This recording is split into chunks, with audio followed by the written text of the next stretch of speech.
You've done it more than once.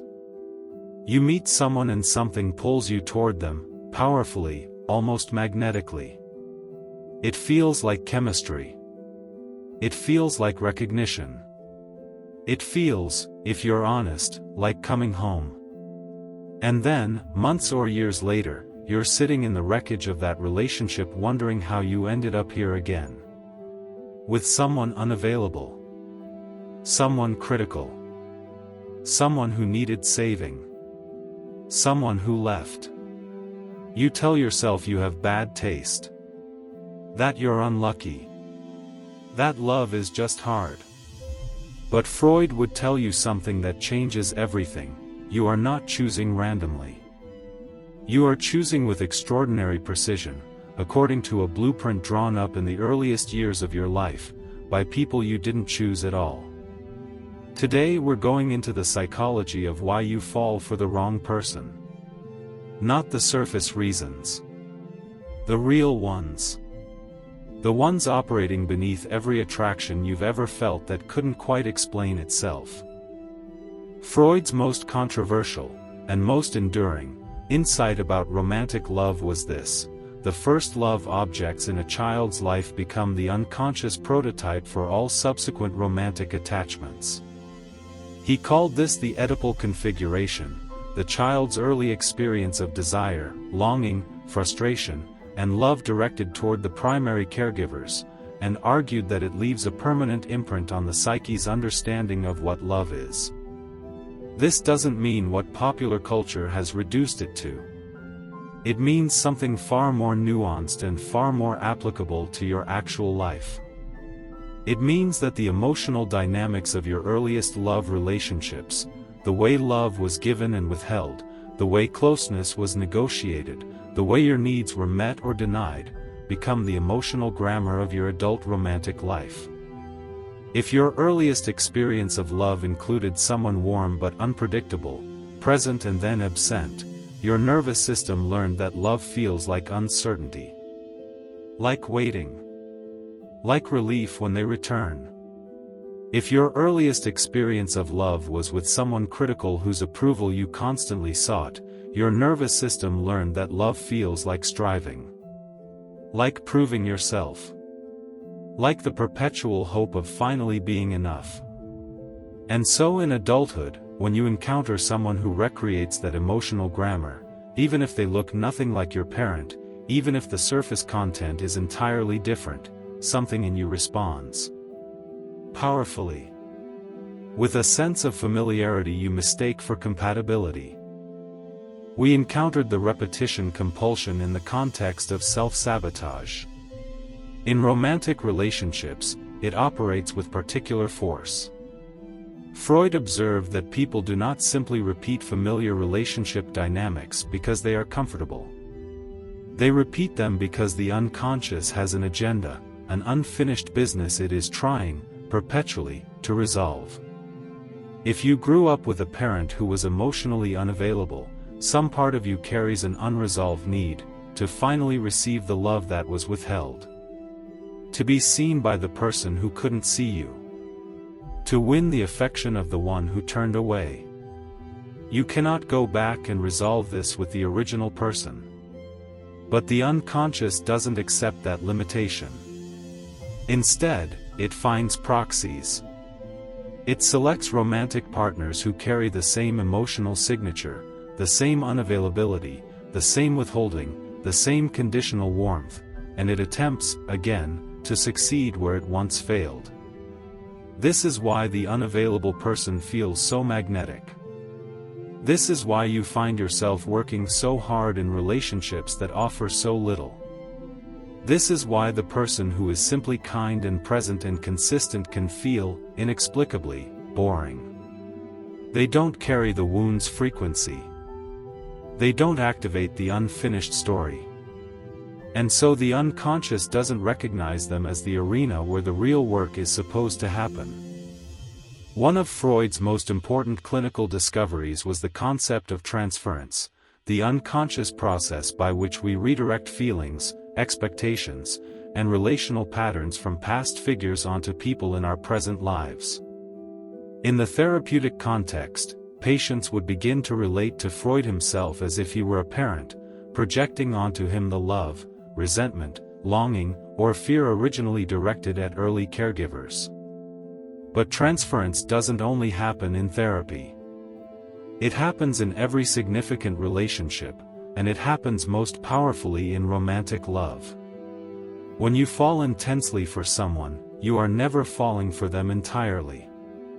You are partly falling for the projection you've placed on them, the unconscious overlay of past figures, past longings, past unresolved dynamics that you have mapped onto their face, their voice, their way of being in the world. This is why early romantic love can feel so overwhelming. You are not just encountering one person. You are encountering an entire history. And this is why, when the projection eventually fades, when you begin to see the actual person rather than the ghost you placed over them, the relationship can feel like it has changed, when in reality it has simply become real. The person didn't change. The transference lifted. Here is perhaps the most confronting insight in all of Freud's work on love: we are drawn not just to familiarity, but specifically to familiar pain. Because if pain was present in our earliest experiences of love, if love and anxiety arrived together, if closeness always carried the threat of withdrawal, if affection was accompanied by criticism, then the nervous system learns to associate love with a particular quality of tension. And in adulthood, that tension doesn't feel like danger. It feels like depth. It feels like passion. It feels like the relationship is real and significant in a way that peaceful, stable love somehow isn't.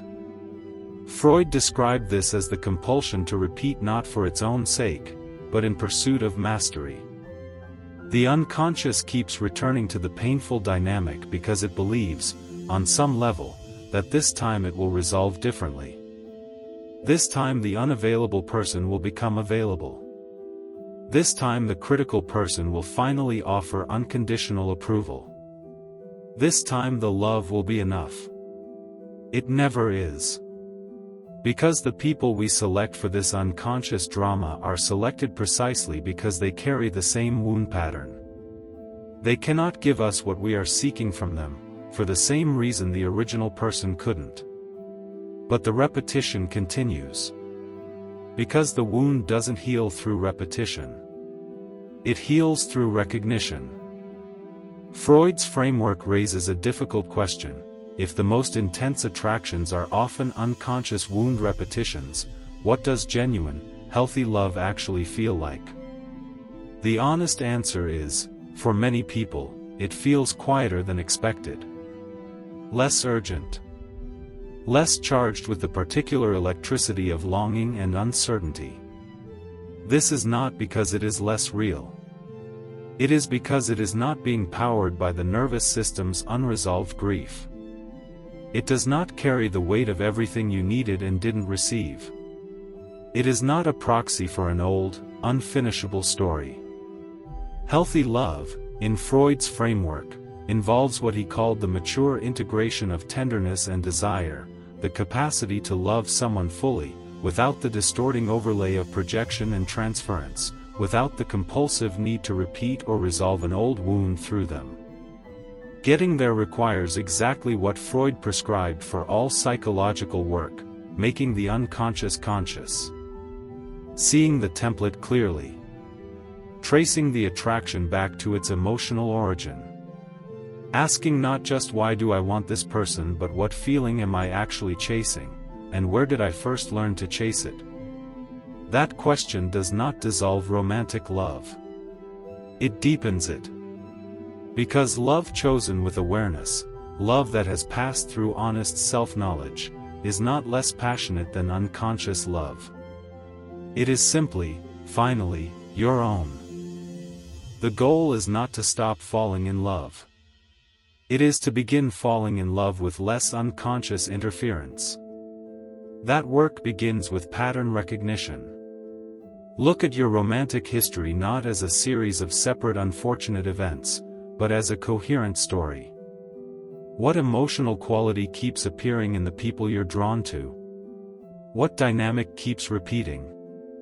What are you always hoping for? What are you always not quite receiving? Then look earlier. Where did you first encounter that dynamic? What did it mean, in your original environment, to love and be loved? You are not looking to blame your caregivers. Most of them were running their own unconscious programs, passed down from their own earliest experiences. You are looking to see clearly, because clarity is what creates choice. When you understand why a particular person feels like home, when you can trace the pull to its emotional origin, the pull does not disappear. But you now have something you didn't have before, the ability to choose whether to follow it. Freud called this the work of becoming the author of your own life.